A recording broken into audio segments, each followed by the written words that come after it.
SKB Bangla টিউটোরিয়ালে তোমাদের স্বাগত। আশা করছি তোমরা প্রত্যেকেই ভালো আছো এবং সুস্থ আছো।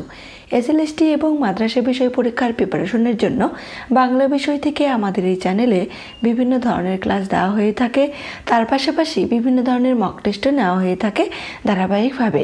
আজকে আমরা আমাদের এই ক্লাসে করব সমগ্র বাংলা সাহিত্যের ইতিহাস থেকে যে মক টেস্ট আমাদের চলছে, আজকে তারই 14 নম্বর মক টেস্ট নিয়ে আমরা ক্লাস করব। এর আগে 1 থেকে 13 নম্বর মক টেস্ট তোমরা যারা দেখোনি তারা অবশ্যই দেখে নিও, আর যারা দেখেছো তারা জানো যে এই ক্লাসগুলি তোমাদের জন্য কতটা গুরুত্বপূর্ণ। তবে ক্লাস শুরুর আগে আরেকটা কথা বলছি, এই ক্লাসের বিশেষত্ব হলো এই যে এখানে সমগ্র বাংলা সাহিত্যের ইতিহাসে তোমাদের যে সিলেবাসটা রয়েছে পুরো সিলেবাসটাকে কভার করে গুরুত্বপূর্ণ প্রশ্ন উত্তর তুলে ধরার চেষ্টা করা হয়, এবং সেই প্রশ্নের পাশাপাশি যত রকমের গুরুত্বপূর্ণ তথ্যগুলি রয়েছে সেই তথ্যগুলিও তুলে ধরার চেষ্টা করা হয়, যাতে একটা প্রশ্নের পাশাপাশি তোমরা বিভিন্ন ধরনের অ্যান্সার এখান থেকে পেয়ে যেতে পারো, এবং যে কোনো অপশন বা গুরুত্বপূর্ণ তথ্যগুলি থেকেও যেন প্রশ্ন আসলে সেই প্রশ্নের অ্যান্সার তোমরা যেন সঠিকভাবে নির্ণয় করতে পারো। চলো তাহলে দেরি না করে আজকের ক্লাসটি শুরু করছি। আজকের 1 নম্বর প্রশ্ন, জমিদার তন্ত্র, স্বামী স্ত্রীর সম্পর্ক, শ্রেণী সংগ্রাম তথা মনস্তাত্ত্বিক জটিলতার পরিচয় পাওয়া যায় নিম্নের কোন উপন্যাসে? এখানে অপশনে 4টি উপন্যাসের নাম রয়েছে। কোন উপন্যাসের মধ্যে এই জমিদারতন্ত্র, স্বামী স্ত্রীর সম্পর্ক এবং শ্রেণী সংগ্রামের কথা পাওয়া যায় আর কি, সেটাই জানতে চেয়েছে। চতুরঙ্গ উপন্যাসে, 4 অধ্যায় উপন্যাসে, যোগাযোগ উপন্যাসে, 2 বোন উপন্যাসে। এখানে সঠিক অ্যান্সার হবে সি, যোগাযোগ উপন্যাসে। যোগাযোগ উপন্যাস গ্রন্থাকারে প্রকাশের পূর্বে বিচিত্রা পত্রিকায় 1334 বঙ্গাব্দের আশ্বিন সংখ্যায় 3 পুরুষ নামে প্রকাশিত হয়। এখানে কিন্তু এই তথ্যটি খুব গুরুত্বপূর্ণ যে যোগাযোগ উপন্যাসের পূর্বের নাম কি ছিল? 3 পুরুষ। আর এই উপন্যাসটির রচয়িতা হলেন রবীন্দ্রনাথ ঠাকুর। পরে আরও একটি সংখ্যা একই নামে প্রকাশ পাবার পর আবার নাম পরিবর্তন করে কী নাম রাখা হয়? যোগাযোগ এই নামকরণটি করা হয়। এই উপন্যাসটি 1929 খ্রিস্টাব্দে প্রকাশিত হয়। সালটিও খুব গুরুত্বপূর্ণ। এই উপন্যাসের মধ্যে জমিদারতন্ত্র, স্বামী স্ত্রীর সম্পর্ক, শ্রেণী সংগ্রাম তথা মনস্তাত্ত্বিক জটিলতার পরিচয় পাওয়া যায়। উপন্যাসের মোট পরিচ্ছেদ সংখ্যা হলো 58টি। উপন্যাসের উল্লেখযোগ্য চরিত্রগুলি হলো অবিনাশ, কুমুদিনী, বিপ্রদাস। প্রত্যেকটি তথ্যই কিন্তু এখানে গুরুত্বপূর্ণ। 2 নম্বর প্রশ্ন, পদ্মাবতী নাটকটির রচয়িতা কে? এখানে তোমরা কিন্তু এই প্রশ্নটি গুলিয়ে ফেলো না, পদ্মাবতী কাব্যও কিন্তু রয়েছে। এখানে জানতে চেয়েছে পদ্মাবতী নাটকটির রচয়িতা কে? রবীন্দ্রনাথ ঠাকুর, দীনবন্ধু মিত্র, মাইকেল মধুসূদন দত্ত, গিরিশচন্দ্র ঘোষ। এখানে সঠিক অ্যান্সার হবে সি, মাইকেল মধুসূদন দত্ত। পদ্মাবতী নাটকটির রচয়িতা হলেন মাইকেল মধুসূদন দত্ত। নাটকটি 1860 খ্রিস্টাব্দে প্রকাশিত হয়। এই নাটকটির অবলম্বন ছিল গ্রিক নাটক অ্যাপেল অফ ডিসর্ট। নাটকের অঙ্ক সংখ্যা হলো 5টি। নাটকের মূল চরিত্রগুলি হলো ইন্দ্রনীল, পদ্মাবতী, নারদ, রতিদেবী। এই নাটকের বিশেষত্ব হলো এই যে এই নাটকে প্রথম অমৃতাক্ষর ছন্দের ব্যবহার ঘটে। মধুসূদনের জীবদ্দশায় এই নাটকের 3টি সংস্করণ প্রকাশিত হয়। প্রত্যেকটি তথ্য কিন্তু এখানে গুরুত্বপূর্ণ। নাটকটির প্রথম অভিনয় হয় 1865 খ্রিস্টাব্দের 14 নভেম্বর বউবাজারে বাবু রাজেন্দ্র দত্তের বাড়িতে। 3 নম্বর প্রশ্ন, মেদিনীপুরবাসীদের উদ্দেশ্যে কাজী নজরুল ইসলাম নিম্নের কোন কাব্যটি রচনা করেছিলেন? অগ্নিবীণা, দোলন চাপা, বিষের বাঁশি, ভাঙার গান। এখানে সঠিক অ্যান্সার হবে ডি, ভাঙার গান। ভাঙার গান এই কাব্যটি 1924 খ্রিস্টাব্দে প্রকাশিত হয়। এই কাব্যের মধ্যে মোট কবিতার সংখ্যা রয়েছে 11টি। এই কাব্যটিকে তৎকালীন বঙ্গ সরকার বাজেয়াপ্ত করেছিলেন।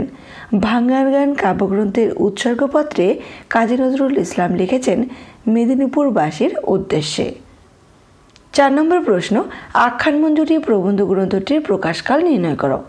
1863, 1864, 1865, 1866। এখানে সঠিক অ্যান্সার হবে বি, 1864। সালটিও কিন্তু খুব গুরুত্বপূর্ণ। আখ্যান মঞ্জুরি এই গ্রন্থটির দুটি ভাগ রয়েছে।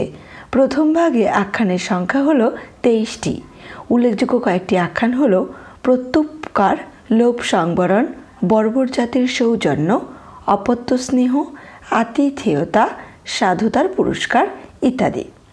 এখানে গুরুত্বপূর্ণ হলো আতিথেয়তা, লোভ সংবরণ। দ্বিতীয় ভাগে আখ্যানের সংখ্যা রয়েছে 35টি। প্রথম ভাগে কিন্তু 23টি পেয়েছিলাম, দেখো দ্বিতীয় ভাগে রয়েছে 35টি। উল্লেখযোগ্য কয়েকটি আখ্যান হলো দয়া ও দানশীলতা, অদ্ভুত আতিথেয়তা, অদ্ভুত অমায়িকতা, কৃতজ্ঞতার পুরস্কার ইত্যাদি। এখানে গুরুত্বপূর্ণ সবগুলো, তার মধ্যে বেশি গুরুত্বপূর্ণ হলো অদ্ভুত আতিথেয়তা।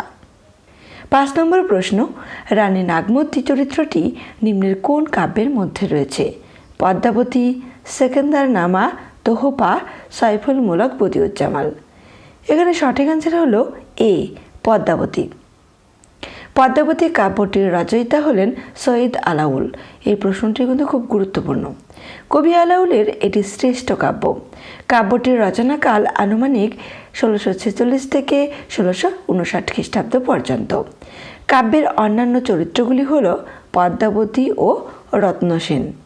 এই কাব্যটি আরাকান রাজসভার অমাত্য মহাজন মাগন ঠাকুরের অনুরোধে কবি সৈয়দ আলাউল রচনা করেন।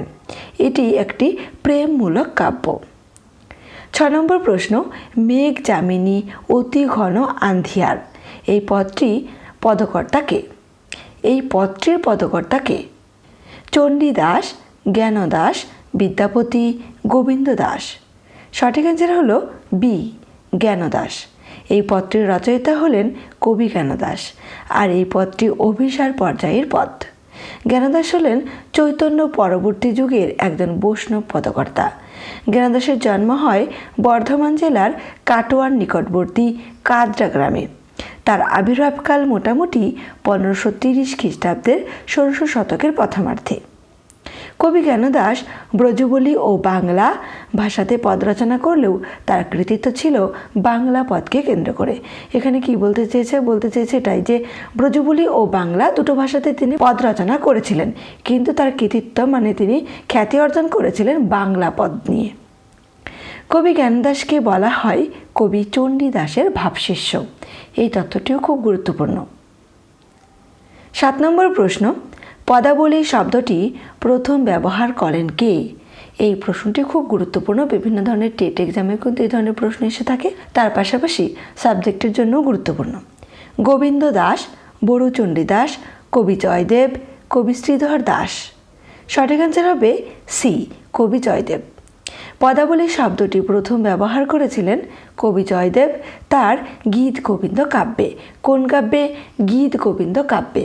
তিনি এই শব্দের প্রয়োগ করেছিলেন পদময় গীত অর্থে। পূর্বে পদ বলতে বোঝানো হতো গানের দুটি ছত্রকে, একথা কিন্তু বলা হয়েছে। বৈষ্ণব গীতি কবিতা পদ অর্থে ব্যবহৃত হয় আনুমানিক অষ্টাদশ শতকে।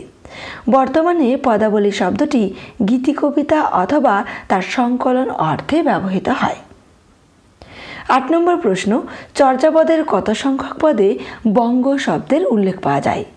22 সংখ্যক পদে, 32 সংখ্যক পদে, 38 সংখ্যক পদে না 39 সংখ্যক পদে? সঠিক অ্যান্সার হবে ডি, 39 সংখ্যক পদে। 39 সংখ্যক পদ রচনা করেছেন সরহপা। এই তথ্যটিও গুরুত্বপূর্ণ। চর্যার এই 39 সংখ্যক পদে বঙ্গ শব্দের উল্লেখ পাওয়া যায়। বঙ্গে যাইয়া নীলেশি পরে ভাগেল তহুরি বিনানা পদে রয়েছে এই বঙ্গ শব্দের উল্লেখ। আর এই পদটি মালসী রাগে রচিত। কোন রাগে রচিত? মালসী রাগে রচিত। 9 নম্বর প্রশ্ন, বড়ুচণ্ডী দাসের ভণিতা পাওয়া যায় শ্রীকৃষ্ণ কীর্তন কাব্যে কতবার? 42 বার, 43 বার, 44 বার, 45 বার। এখানে সঠিক অ্যান্সার হবে বি, 43 বার। এই প্রশ্নটিও গুরুত্বপূর্ণ। বড়ুচণ্ডী দাসের কাব্যের কাহিনী ভাগবত ও গীত গোবিন্দ থেকে গৃহীত হয়েছে। শ্রীকৃষ্ণ কীর্তন কাব্যের পুঁথিটি তুলট কাগজের উভয় পৃষ্ঠায় লেখা ছিল। পুঁথির প্রথম দুটি পাতা পাওয়া যায়নি। কাব্য বড়ুচণ্ডী দাসের ভণিতা পাওয়া যায়, বলছে কি কাব্যে বড়ুচণ্ডী দাসের ভণিতা পাওয়া যায় 43 বার, আর এই কাব্যের ধরন নাট্যধর্মী, আখ্যানধর্মী ও গীতধর্মী। কাব্যটির প্রকৃত নাম হলো শ্রীকৃষ্ণ সন্দর্ভ ছিল বলে আগে জানা যায়, মানে এই কথাটি। শ্রীকৃষ্ণ সন্দর্ভ এই নামটির কথা প্রথম বলেন নলিনীনাথ দাশগুপ্ত। 10 নম্বর প্রশ্ন, সুভাষ মুখোপাধ্যায়ের প্রথম কাব্যের নাম কি? পদাতিক, অগ্নিকোণ, চিরকুট, কাল মধুমাস। এখানে সঠিক আনসার হবে এ, পদাতিক। পদাতিক কাব্যটি প্রকাশিত হয় 1940 খ্রিস্টাব্দে। এই কাব্যে মোট কবিতার সংখ্যা রয়েছে 23টি। কাব্যের কয়েকটি উল্লেখযোগ্য কবিতা হলো মে দিনের কবিতা, প্রস্তাব যেটি প্রকাশিত হয় 1940, নির্বাচনিক, চীন প্রকাশিত হয় 1938, এখানে, আর্য ইত্যাদি। এই কাব্যটির জন্য কবি সুভাষ মুখোপাধ্যায় 1991 খ্রিস্টাব্দে জ্ঞানপীঠ পুরস্কার পান। এখানে কোন কাব্যের কথা বলা হয়েছে? পদাতিক কাব্যের কথা বলা হয়েছে। 11 নম্বর প্রশ্ন, বড়বাবু প্রবন্ধ গ্রন্থটির রচয়িতাকে?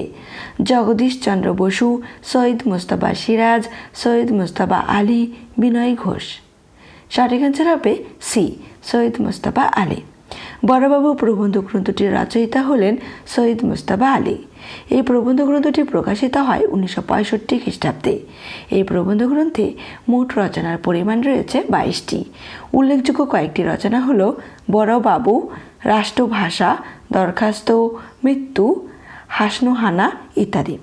প্রবন্ধ গ্রন্থটির উৎসর্গপত্রে লেখক লিখেছেন নগরপাল বন্ধুদ্বয় শ্রীযুত ও শ্রীযুক্তা নীলিমা দত্তের চতুর্ভদ্র চরণে। 12 নম্বর প্রশ্ন, কবি চণ্ডীদাসকে কবিতাপস বলেছেন কে? জয়দেব, ঈশ্বর গুপ্ত, শঙ্করী প্রসাদ বসু, শঙ্করী প্রসাদ বন্দ্যোপাধ্যায়। সঠিক অ্যান্সার হবে সি, শঙ্করী প্রসাদ বসু। শঙ্করী প্রসাদ বসু তার চণ্ডীদাস ও বিদ্যাপতি গ্রন্থে কবি চণ্ডীদাসকে কবি তাপস বলেছেন। রবীন্দ্রনাথ ও শ্রীশচন্দ্র মজুমদার সম্পাদিত পদারত্নাবলীতে চণ্ডীদাসের পদের সংখ্যা ছিল 14টি। বড় চণ্ডীদাসের শ্রীকৃষ্ণ কীর্তন কাব্য আবিষ্কারের পর থেকে চণ্ডীদাস সমস্যা দেখা দেয়। 13 নম্বর প্রশ্ন, শ্রীকৃষ্ণ কীর্তন কাব্যে মোট কয়টি ঋতুর উল্লেখ রয়েছে? 2টি, 3টি, 4টি, 5টি। সঠিক অ্যান্সার হবে বি, 3টি। শ্রীকৃষ্ণ কীর্তন কাব্যে মোট 3টি ঋতুর উল্লেখ রয়েছে। এর মধ্যে বসন্ত ঋতুর উল্লেখ রয়েছে যে খণ্ডগুলিতে, তা হল তাম্বুল খণ্ড, বৃন্দাবন খণ্ড হবে বান খণ্ড ও বংশী খণ্ড। বর্ষা ঋতুর উল্লেখ রয়েছে নৌকা খণ্ডে, আর গ্রীষ্ম ঋতুর উল্লেখ রয়েছে দান খণ্ডে। 14 নম্বর প্রশ্ন, শ্রীকৃষ্ণ কীর্তন কাব্যে 2টি চরিত্র বড়াই হল রাধার মাতার পিসি, রাধার পিতার পিসি, রাধার পিসি, রাধার স্বামীর পিসি। সঠিক অ্যান্সার হবে এ, রাধার মাতার পিসি। বড়াই হলেন রাধার মাতার পিসি।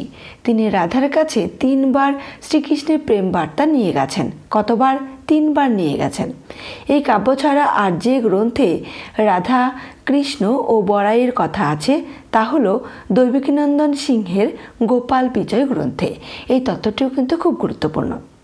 15 নম্বর প্রশ্ন, মহামারী, দুর্ভিক্ষ ও রাজনীতি রয়েছে কোন উপন্যাসে? নিম্নে 4টি উপন্যাসের নাম রয়েছে, কোন উপন্যাসের মধ্যে রয়েছে সেটা জানতে চেয়েছে।